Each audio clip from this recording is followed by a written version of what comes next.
Telangana assembly సమావేశాల్లో CM Revanth Reddy మాట్లాడుతున్నారు. Live లో చూద్దాం. పార్లమెంట్ సభ్యుడిగా కాంగ్రెస్ పార్టీ వర్కింగ్ ప్రెసిడెంట్గా నన్ను అరెస్టు చేసి జైలుకు పంపించి మామూలుగా దానికి 500 రూపాయల ఫైన్ ఉంటే బిలో 7 years ఉంటే రిమాండ్కే పంపరు, పోలీస్ స్టేషన్ బెయిల్ ఇవ్వాలి. కానీ అధికారాన్ని అడ్డం పెట్టుకొని అన్ని రకాల వ్యవస్థల మీద ప్రభావితం చేసి చెర్లపల్లి జైలుకు పంపించి నక్సలైట్లు ఐఎస్ఐ తీవ్రవాదులు ఉండే డిటెన్షన్ సెల్లో ఒక కాంపౌండ్లో ఏ ఒక్క ఖైదీని లేకుండా 7 feet బై 12 feet ఉంటే అందులో 3.5 feet పండుకోవడానికి దిమ్మె ఉంటుంది, ఒక చిన్న బాత్రూమ్ ఉంటుంది. అధ్యక్ష 16 రోజులు డిటెన్షన్ సెల్లో ఒక్క మనిషిని చూడకుండా నన్ను నిర్బంధించిన ఆ కోపాన్ని దిగమింగుకొని రాష్ట్ర ప్రయోజనాల కోసం ఈరోజు పనిచేస్తున్నా. అధ్యక్ష రాత్రిపూట పడుకోవడానికి లైట్ బంద్ చేయకుండా ట్యూబ్ లైట్లు ఆన్లో పెడితే అది open air jail, ఇంతింతలో బల్లులు 7 feet 3.5 feet దిమ్మ ఉంటే దిమ్మ మీద పడుకుంటే ఇంకొక 3.5 feet గ్యాప్ ఉంటుంది. లైట్లు బంద్ చేయకుండా లైట్లు ఓపెన్ పెడితే అధ్యక్ష ఇంతింతలో బల్లులు 20-30 పైన ట్యూబ్ లైట్ ముందు పురుగులు తిరుగుతుంటే అది ఓపెన్ ఎయిర్ జైలు కాబట్టి పురుగులు వస్తే పురుగులను తినడానికి బల్లులు పరిగెత్తుతుంటే ఏ ఒక్క రోజు రాత్రి కూడా పడుకోకుండా మేల్కతో కూర్చున్న అధ్యక్ష. బయట కానిస్టేబుల్ను లైట్ బంద్ చేయవా పడుకుంటా అంటే లేదు సార్ పైనుంచి ఆదేశాలు ఉన్నాయి, ఆ ట్యూబ్ లైట్లు బంద్ చేస్తే మీరు పడుకుంటారు కాబట్టి ట్యూబ్ లైట్లు ఆన్లోనే పెట్టమని. ఆ ట్యూబ్ లైట్ స్విచ్ బయట ఉంటుంది అధ్యక్ష, లోపల ఉండదు. ఆ చిన్న బాత్రూమ్ చిన్నది, కూర్చుంటే బయటకు కనిపించేటట్లు ఉంటుంది అధ్యక్ష. ఒకసారి నేను ఎమ్మెల్యేల హోమ్ కూడా నా దగ్గర ఉంది కదా, ఎమ్మెల్యేలను నేను తీసుకెళ్తా, మంత్రులను తీసుకెళ్తా. ఏ జైల్లో ఐఎస్ఐ తీవ్రవాదులను కరడుగట్టిన నక్సలైట్లను బంధిస్తారో పార్లమెంట్ సభ్యుని నన్ను 16 రోజులు అందులో బంధిస్తే 16 రోజులు రాత్రిపూట ఏ ఒక్క రోజు పడుకోలేదు అధ్యక్ష. పొద్దున పూట బయటకు వదిలినప్పుడు 6 గంటలకు వచ్చి ఖైదీలను బయటకు వదులుతారు కదా అధ్యక్ష. బయట ఒక చెట్టు ఉంటే 16 రోజులు పొద్దున పూట చెట్టు కింద పడుకున్న అధ్యక్ష. అయినా నేను కోపం ప్రదర్శించలే. ఇవన్నీ కూడా దేవుడు అనేటోడు ఉంటాడు, చూస్తాడు, అంతకు 4 ఇంతలు అనుభవిస్తారని నేను అనుకున్నా. సరిగ్గా నేను ప్రమాణ స్వీకారం చేసే రోజే నా మీద కక్ష సాధించిన వాళ్ళని దేవుడే చూపించి దావకంలో షరీక్ చేపించిండు అధ్యక్ష. నేను ఎవరిని ఏం అనాల్సిన పని లేదు. మొదటిసారి నన్ను జైల్లో ఎన్ని రోజులు పెట్టినరో వాళ్ళకి తెలుసు. నా బిడ్డ లగ్గం ఉంటే కూడా లగ్గానికి ఇంటరిం బెయిల్ 2 గంటలు పోయి లగ్గం చూడడానికి కూడా అభ్యంతరం పెట్టి ఢిల్లీ నుంచి న్యాయవాదులను తీసుకొచ్చి ఇక్కడ వాదించి ఆయన బిడ్డ లగ్గపత్రిక రాసుకోవడానికి కూడా వెళ్ళడానికి వీల్లేదు అని చెప్పి కోర్టులో వాదించిన వాదనలు అక్కడ ఉన్నాయి అధ్యక్ష. కోర్టు నాకు కండిషనల్ బెయిల్ ఇచ్చింది అధ్యక్ష. చెర్లపల్లి జైలు నుంచి ఎన్కన్వెన్షన్ ఫంక్షన్ హాల్కి పోయి నా బిడ్డ లగ్గపత్రిక రాసుకొని అక్కడి నుంచి సీదా మళ్ళీ చెర్లపల్లి జైలుకు పోయిన అధ్యక్ష. రాజకీయ కక్ష సాధింపు మీద నాదా? నా బిడ్డ లగ్గానికే పోకుంటే నన్ను అడ్డుకున్నా ఎవరికైనా అధ్యక్ష, మన పిల్లల కంటే మనకేముంటుంది అధ్యక్ష ఈ భూమి మీద? నా బిడ్డ లగ్గానికి లగ్గపత్రిక రాసుకోవడానికి కూడా అడ్డుకుంటే కూడా నేను మిమ్మల్ని ఏమనలే. నేను పార్లమెంట్ సభ్యుడిగా ఉంటే, పార్టీ వర్కింగ్ ప్రెసిడెంట్గా ఉంటే ఎవరో జర్నలిస్టు డ్రోన్ ఎగరేసి వాళ్ళ విలాసవంతమైన బంగ్లాల వివరాలు తీసుకొచ్చి నాకు అందిస్తే వాటిని పత్రికలకు విడుదల చేసిన పాపానికి నన్ను అక్రమ కేసులు పెట్టి అదే చెర్లపల్లి జైల్లో డిటెన్షన్ సెల్లో పెట్టారు అధ్యక్ష. 16 రోజులు నిద్రలేని రాత్రులు గడిపిన పార్లమెంట్ సభ్యుడిగా, పార్టీ వర్కింగ్ ప్రెసిడెంట్గా అయినా నేను కక్ష చూపించలేదు అధ్యక్ష.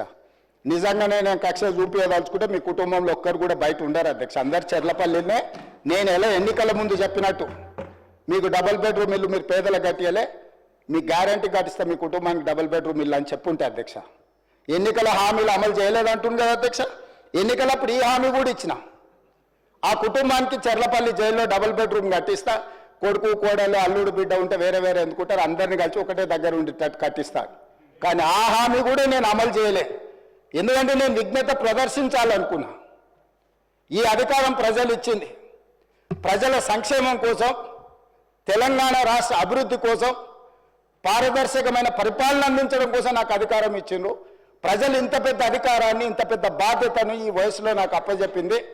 నా కోపం కోసమో లేకపోతే నన్ను, నా పట్ల వాళ్ళు వ్యవహరించిన విధంగానే వాళ్ళ పట్ల నేను వ్యవహరించడానికి ప్రజలు నాకు అధికారం ఇవ్వలేదని విచక్షణను ఉపయోగించి ఈరోజు కూడా వాళ్ళ మీద ఇంతవరకు అక్రమ కేసులు పెట్టలేదు అధ్యక్ష.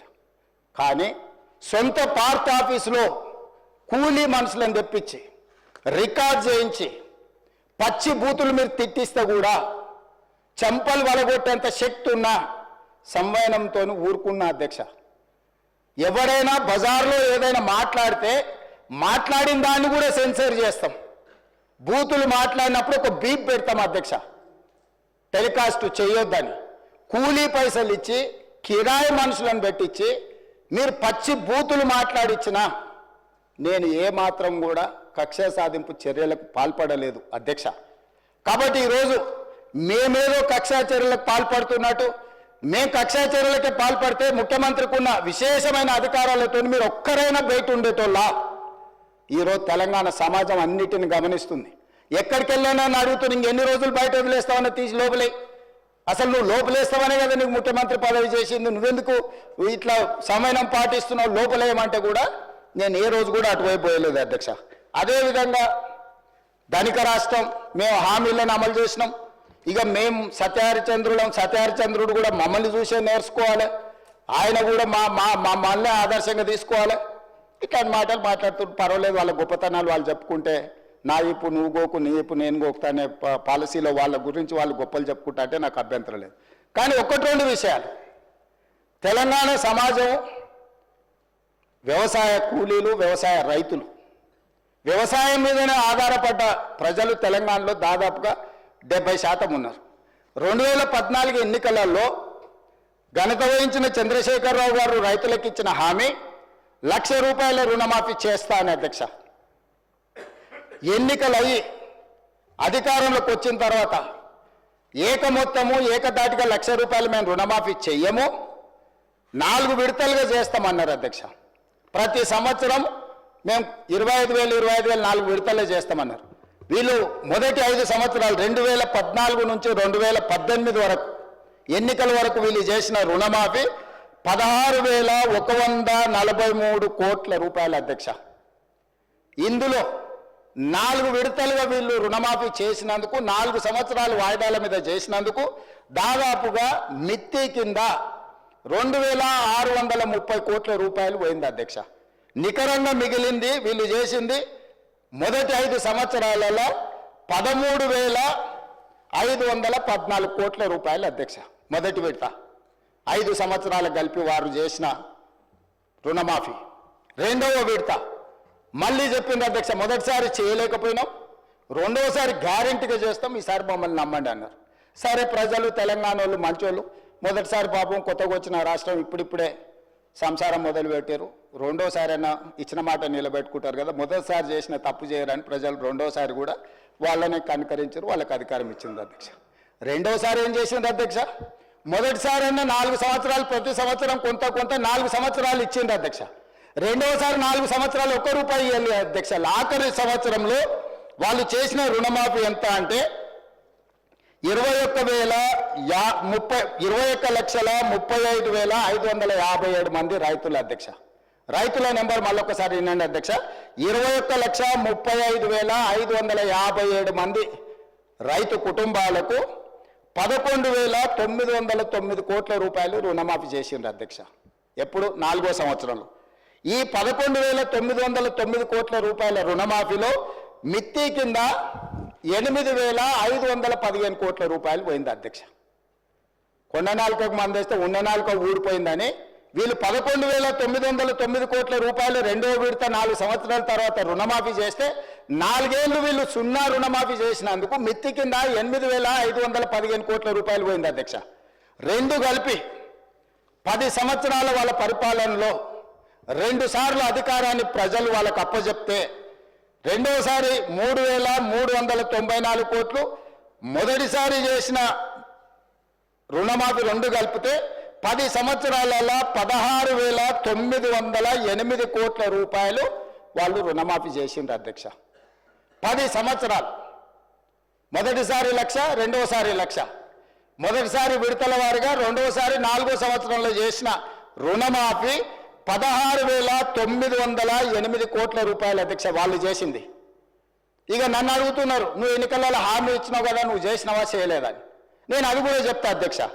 25,35,964 మంది రైతులకు 20,617 కోట్ల రూపాయలు నేను రుణమాఫీ చేసిన అధ్యక్ష. 10 నెలలు తిరిగే లోపల 10 ఏళ్లలో ఆనాటి చంద్రశేఖరరావు గారు చేసిన రుణమాఫీ 16,908 కోట్ల రూపాయలు అయితే 10 నెలలు తిరగక ముందే 25,35,964 మంది రైతులకు 20,617 కోట్ల రూపాయలు రుణమాఫీ నేను చేసిన అధ్యక్ష. 2 లక్షల వరకు ప్రతి రైతుకు రుణమాఫీ చేసింది నేను.